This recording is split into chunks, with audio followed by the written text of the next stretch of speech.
Vamos abrir a palavra de Deus no livro de Gênesis, capítulo 12, 10 até o verso 20. Havia fome naquela terra, desceu, pois, Abrão ao Egito para aí ficar, porquanto era grande a fome na terra. Quando se aproximava do Egito, quase ao entrar, disse a Sarai, sua mulher: Ora, bem sei que és mulher de formosa aparência. Os egípcios, quando te virem, vão dizer: é a mulher dele, e me matarão, deixando-te com a vida. Dize, pois, que és minha irmã, para que me considerem por amor de ti, e por tua causa me conservem a vida. Tendo Abrão entrado no Egito, viram os egípcios que a mulher era sobremodo formosa. Viram-na os príncipes de Faraó e gabaram-na junto dele. E a mulher foi levada para a casa de Faraó.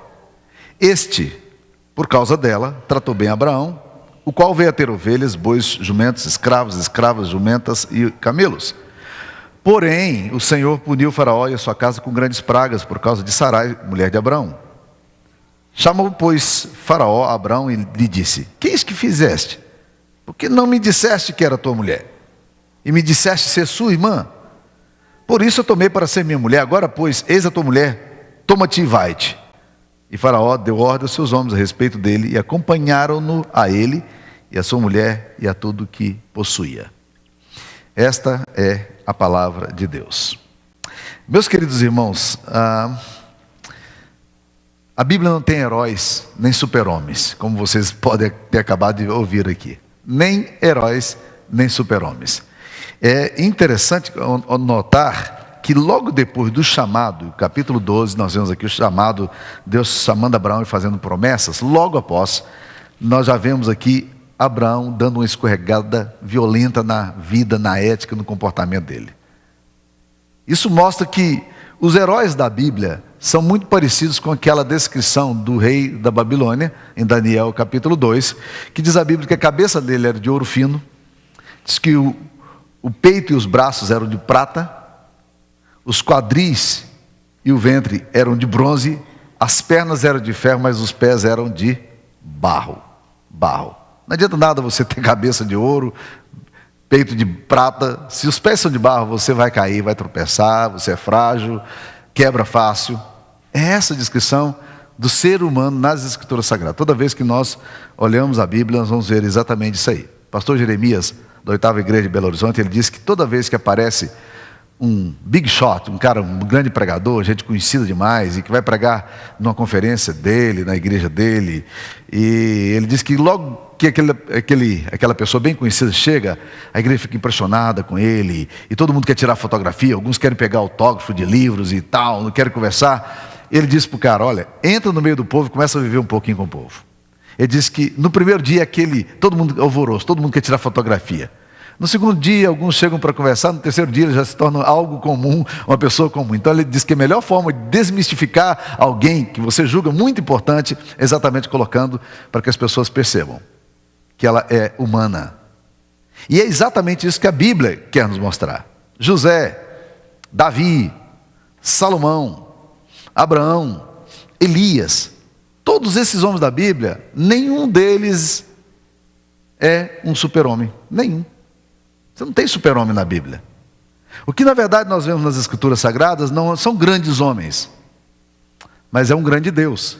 O que nós vemos na Bíblia não é a capacidade do homem em fazer, mas o que nós vemos na Bíblia é a capacidade de Deus em fazer no homem, através do homem e a despeito do homem. E é exatamente isso que a gente vê.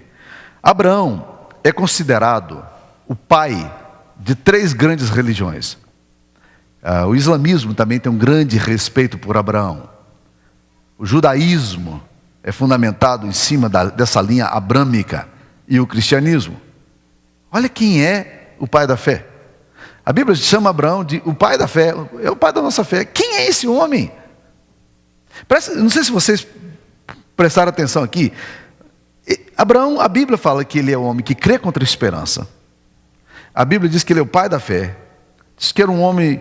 E nós vimos isso aí nos textos da Bíblia, nós temos visto como ele é um homem de muita capacidade de crer. Mas olha o que ele faz. Há uma fome na região onde ele está. Ele já chegou a Canaã. e agora uma fome muito grande graça aquela região toda.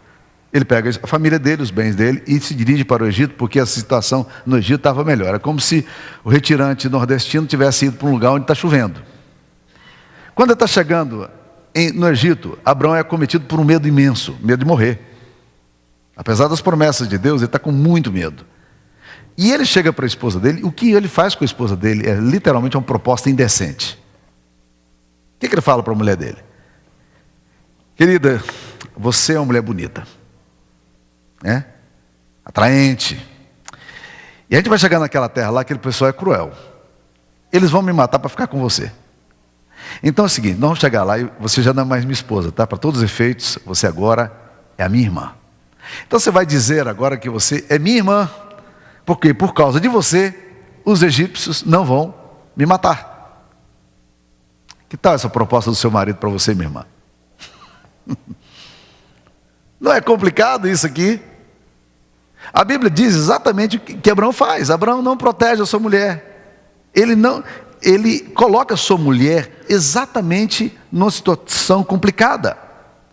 Eu fico tentando imaginar, gente, lendo esse texto aqui, como é que a Sara se sentiu. Você pode dizer, ok, a cultura era diferente. Certamente era. Havia muita coisa da cultura complicada. Mas imagine você é casado com um homem que é um homem de Deus.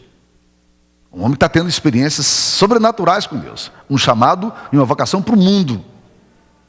Agora, de repente, na primeira crise que tem, esse cara parece que não crê em nada em Deus.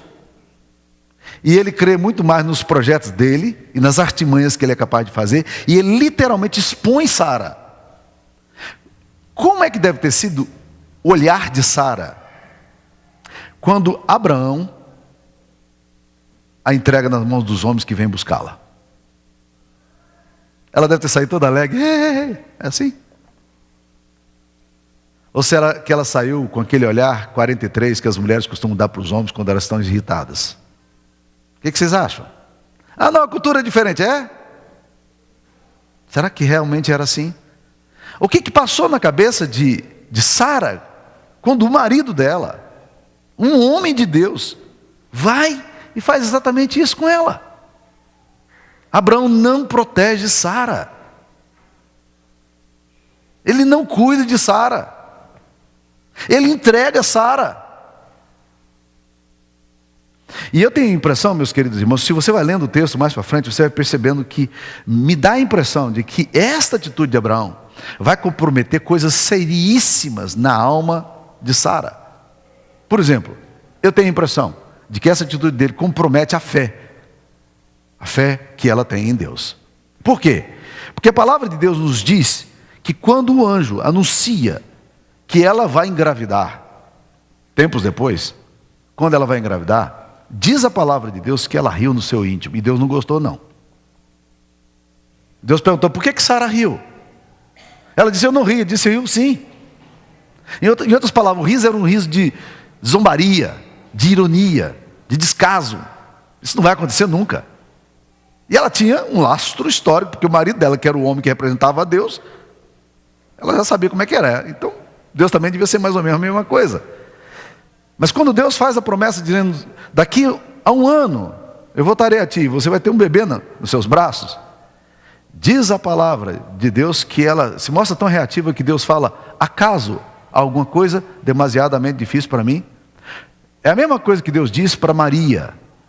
Mas Maria, quando recebe a notícia, Maria não tem essa atitude. Quando Maria recebe a notícia de que ela ficaria grávida do Espírito Santo, ela diz, aqui está a tua serva, que se cumpre em mim a tua vontade. Não é o que está acontecendo com Sara. Sara leva, na verdade, um puxão de orelhas de Deus, quando Deus disse, acaso há alguma coisa demasiadamente difícil para mim? Eu tenho visto muitas mulheres de líderes de igreja, e muitos filhos de líderes de igreja, e membros de igreja, perdendo a convicção de Deus, por causa de quão patética é a fé de alguns homens de Deus. Nós geramos uma comunidade incrédula. Deixa eu contar 2 exemplos que eu acompanhei de perto. Eu tinha um colega no seminário e ele era designado para todo final de semana estar numa igreja onde ele pregava. Ele recebia convites, ia pregar. E se tornou amigo de uma família de pastores de uma comunidade que sempre estava chamando ele para trabalho, com mocidades e aquela coisa toda, e ele ia. Num desses encontros, a mulher, que já era um tanto quanto amiga dele, ele estava sentado ao lado da mulher e o marido dela, que era pastor da igreja, estava pregando. E na medida em que ele estava falando de relacionamentos, de cuidado, aquele garoto, aquela mulher cutucava ele e entre os dentes falava alto o suficiente para ele ouvir: hipócrita. Ele falava outra coisa bonita, ele dizia, falso.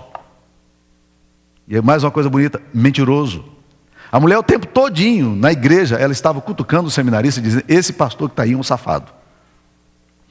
O que passa na cabeça de uma mulher quando um líder, um marido dela é líder de uma comunidade, e é assim que ele procede? Outro exemplo, esse eu acompanhei ainda mais de perto. Eu estava aconselhando um casal, eles eram líderes na igreja, e um dia o marido e a mulher estavam brigando demais dentro de um carro, aquela coisa aqui, de marido, bate-boca e tal, e as coisas estavam muito complicadas, e de fato eles viriam a se separar tempo depois.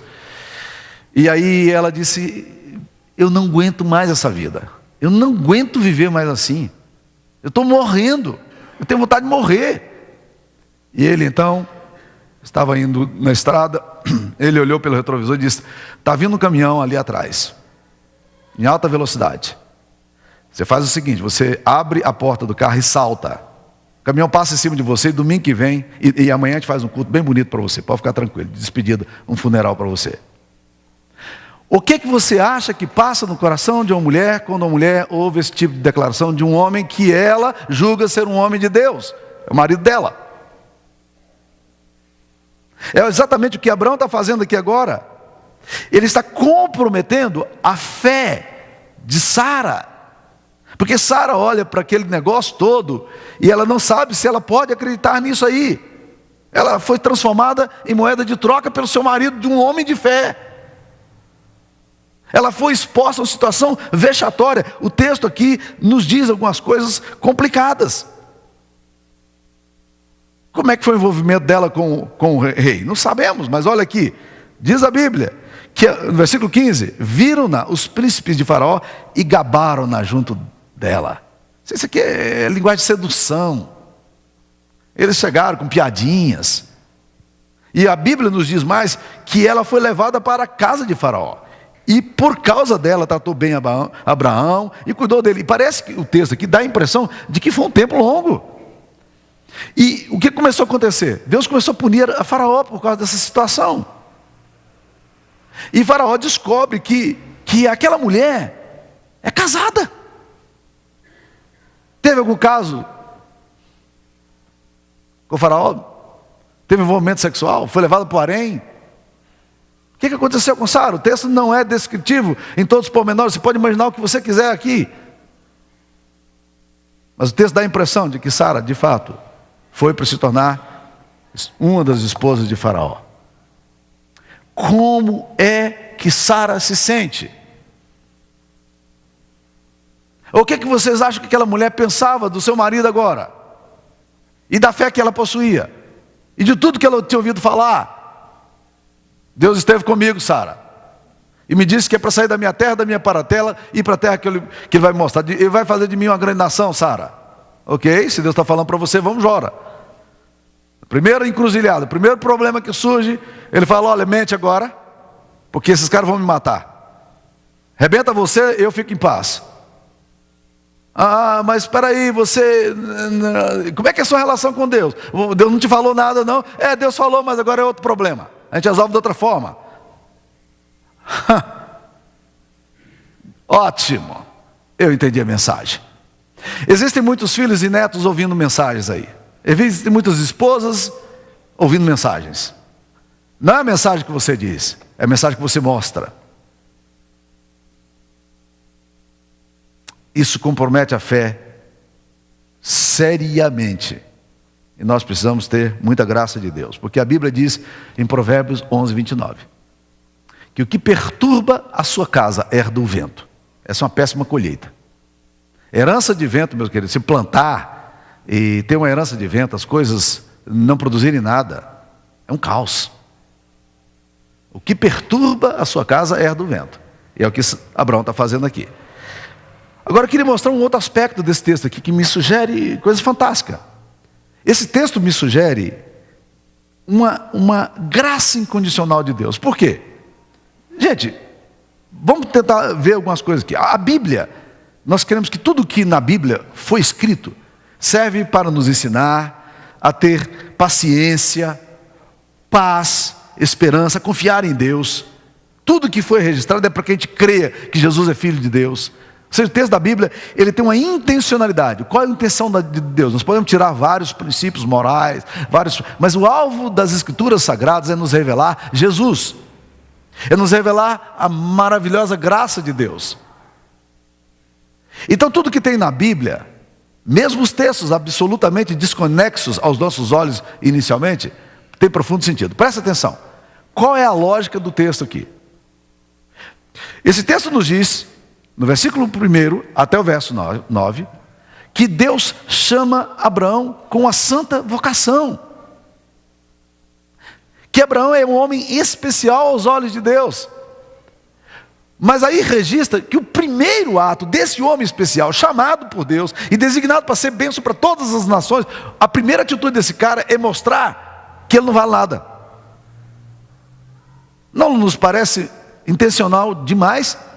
Pergunte se é você mesmo. Se você estava querendo falar de um homem muito íntegro, a bondade maravilhosa, um cara fantástico, qual é a pessoa em sã consciência que colocaria o seu herói da fé num texto exatamente como esse aqui, logo depois do anúncio do chamado? Não. Se eu fosse o biógrafo de Abraão, eu facilmente excluiria esse incidente. Para quê?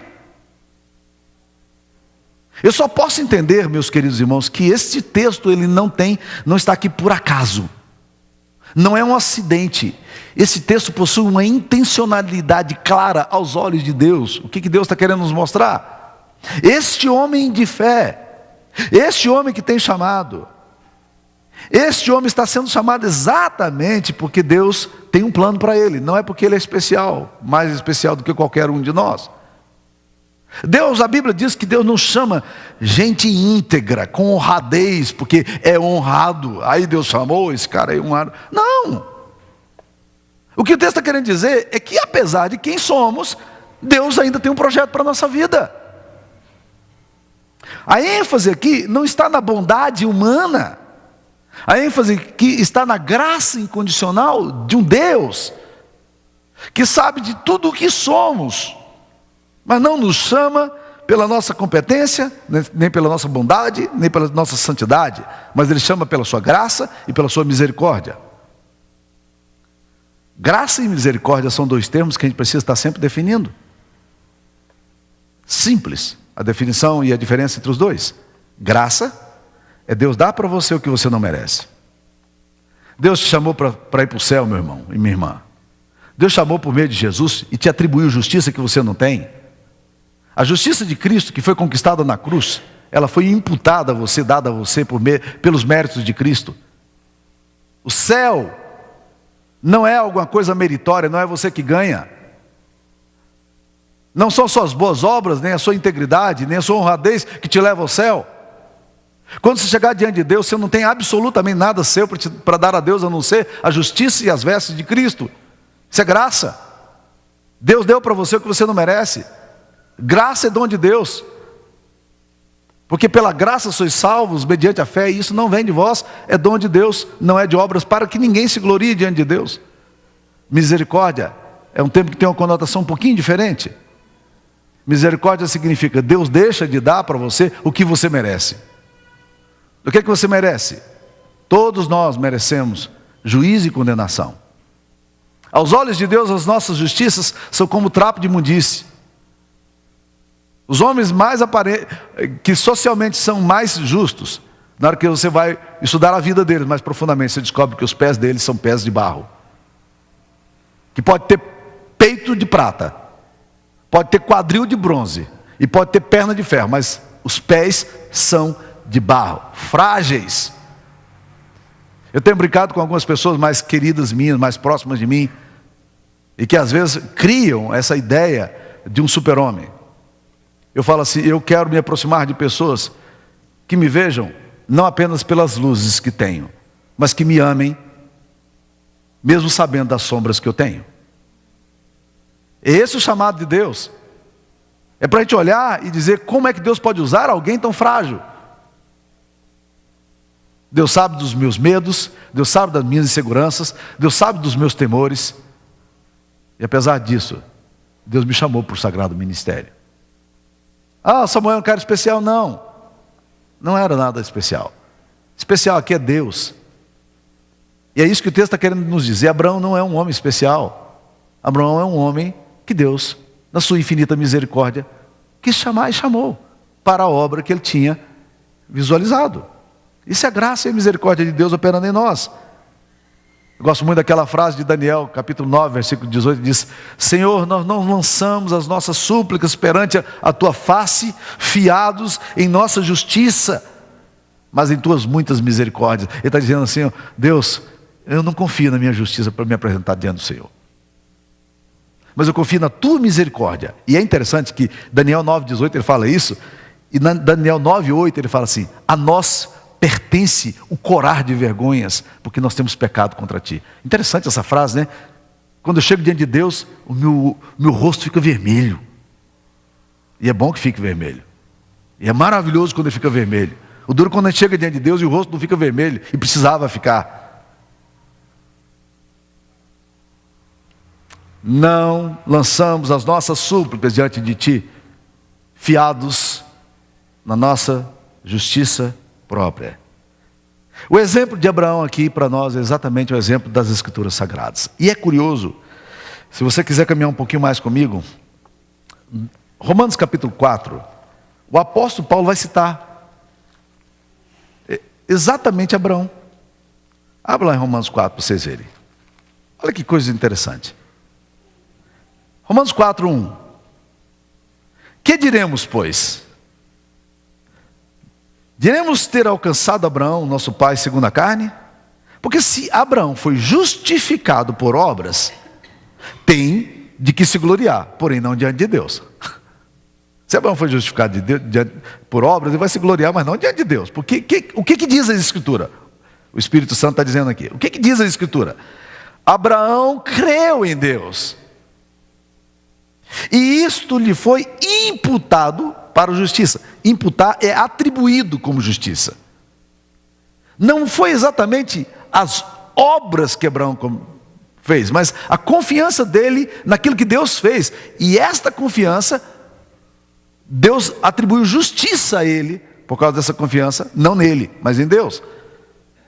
Versículo 4. Ora, ao que trabalha, o salário não é considerado como favor, e sim como dívida. Meu querido irmão, quando você paga o salário do seu funcionário no final do mês, você não está fazendo nenhum favor para ele. Você está sendo justo com ele. Nenhum favor. É só justiça. Agora a Bíblia diz o seguinte, versículo 5. Mas o que não trabalha, porém crê naquele que justifica o ímpio, a sua fé lhe é atribuída como justiça. Ele está dizendo de Abraão. Abraão não foi o que ele fez, não foi o trabalho dele, porque se fosse o trabalho dele, ele chegaria diante de Deus e diria a Deus: Deus, agora eu quero reivindicar o meu pagamento. Qual é o meu pagamento? Eu fui um cara bom, agora o Senhor me pague, dando minha salvação. Não. Abraão não recebeu pagamento da dívida, Deus não estava devendo nada para ele. Deus atribuiu justiça a Abraão. Olha o versículo 6. É assim também que Davi declara ser bem-aventurado o homem a quem Deus atribui justiça, independentemente de obras. Bem-aventurados aqueles cujas iniquidades são perdoadas e cujos pecados são cobertos. Bem-aventurado o homem a quem o Senhor jamais imputará pecado. É um homem bem-aventurado. Não é um homem bom, é um homem bem-aventurado. Não é um homem íntegro, é um homem bem-aventurado. Não é um homem honrado, não. Deus não está pagando para você a salvação. Quando Deus te dá a salvação, Deus não está te pagando. Deus não lhe deve nada.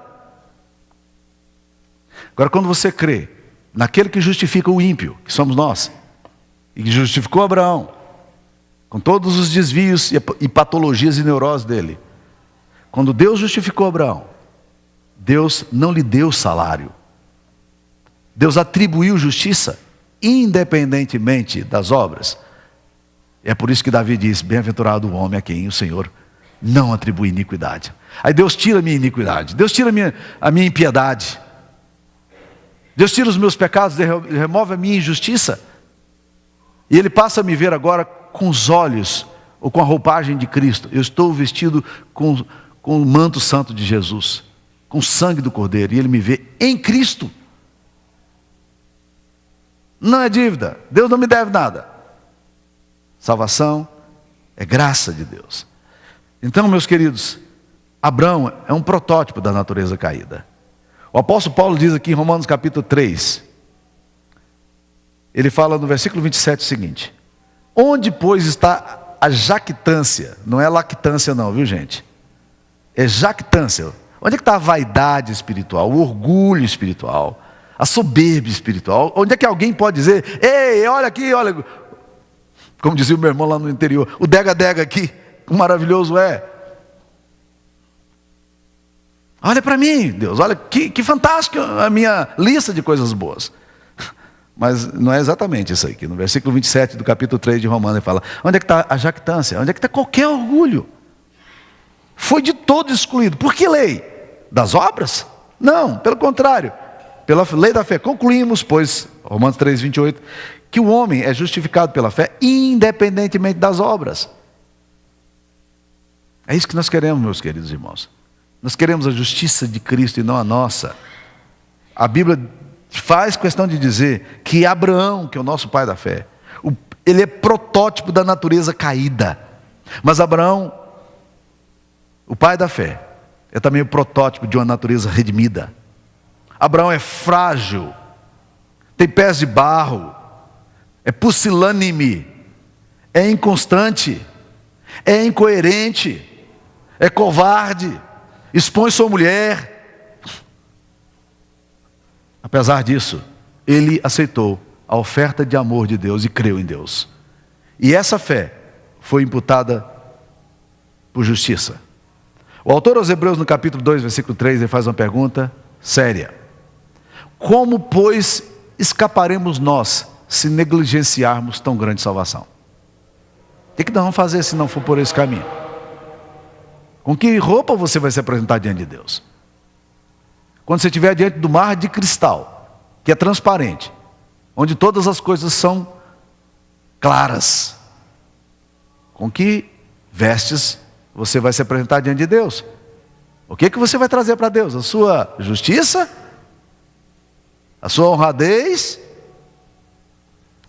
Ou você vai trazer aquelas coisas escondidas do seu armário, os esqueletos podres que você tem dentro dele?